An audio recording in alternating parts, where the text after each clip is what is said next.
time.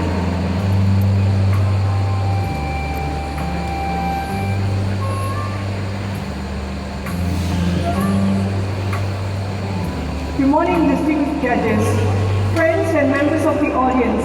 My name is Cindy Cole. I'm a potter, a sculptor, and a home brewer. As a potter, I love the feel of clay in my hands as I mold it into shape. As a sculptor, I enjoy the ability and strength of metal as I weld it into form. As a home brewer, I embrace the journey of creating the ultimate cup of coffee.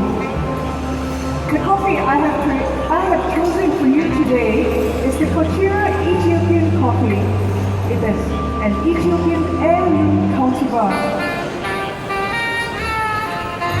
Kotira district is located in the Video zone, a zone named after its people.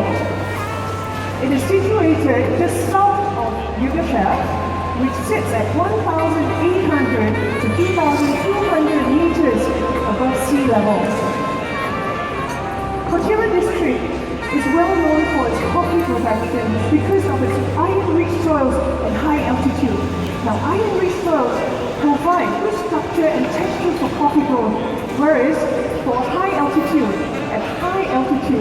coffee cherries take a longer time to ripen, allowing development of higher densities of sugars, acids, and fats in the coffee cherries.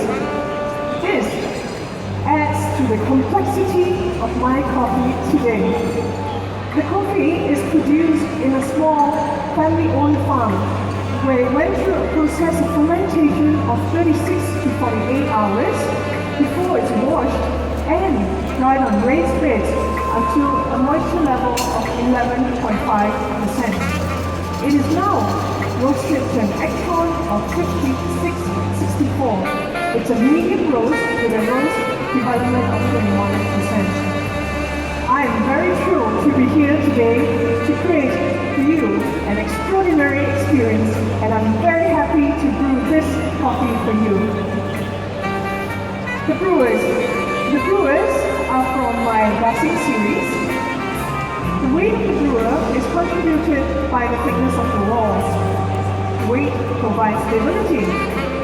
The thickness of the walls are made to retain heat, hence maintaining the brewing temperature. The filters inside of each of these brewers have been washed only with cold water, as the brewers can easily absorb up to 2 degrees Celsius of the pouring water and retaining it in its walls. I have chosen to use a flat-based filter today because of a more consistent extraction of this coffee, giving this cup a well-rounded body along with its delicate flavors. Each of these brewers have been tested for its flow rate. Knowing the flow rate, I was able to adjust the grind sizes for each and every one of these brewers to suit and to achieve my total brew time of 4 minutes 15 seconds.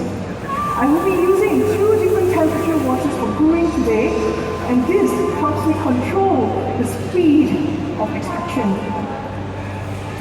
The water TDS, or total dissoluble solids, of my water is 130.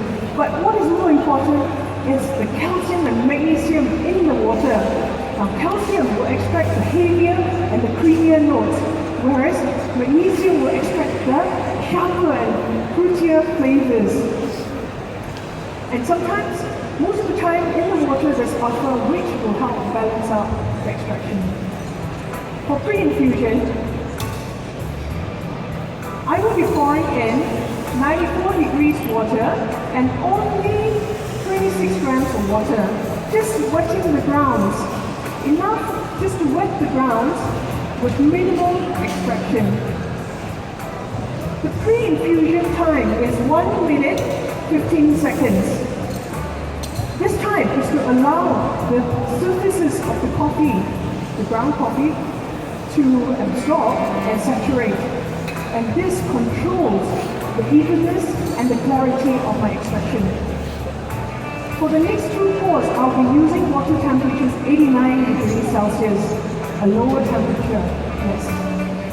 This time, this water will start to extract the leaves of flavors in my coffee. Okay. For the next pour, the first pour is 170 grams of water. I'm pouring in the water in a forceful push and pull technique. This is to create turbulence within the water itself and some activity and excitement for the coffee.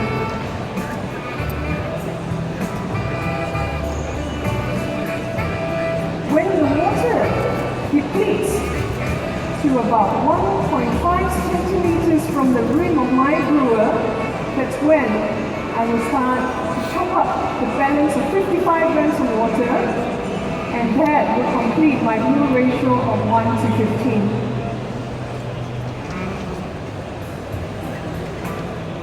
It's more fun when you're not using a weighing scale.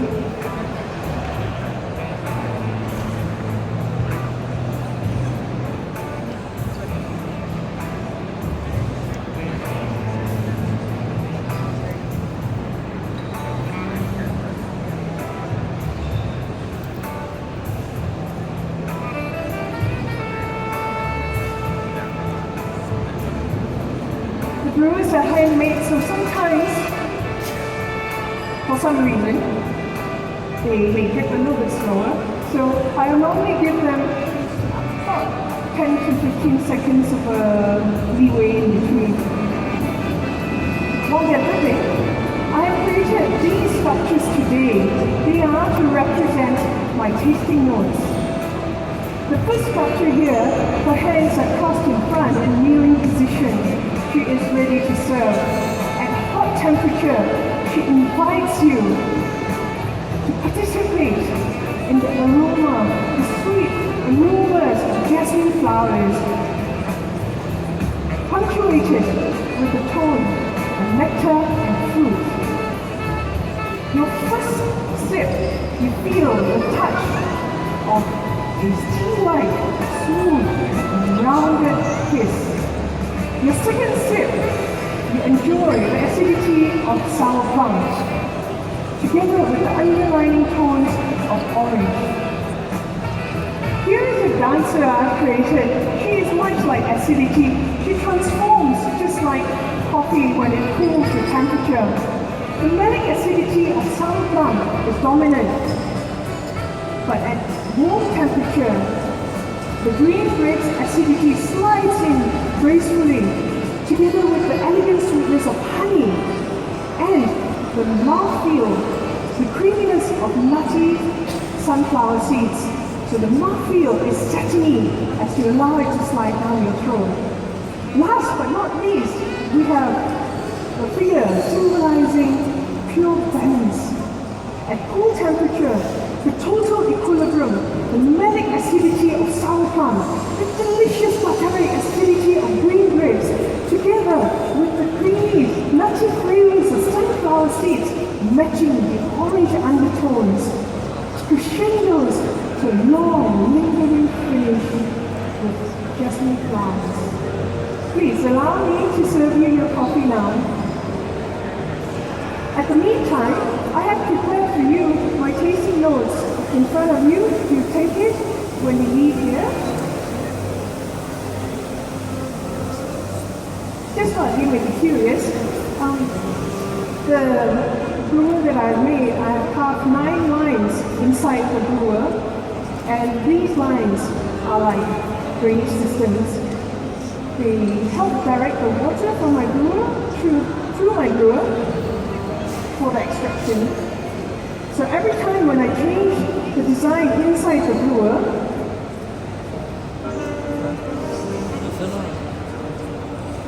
the coffee changes.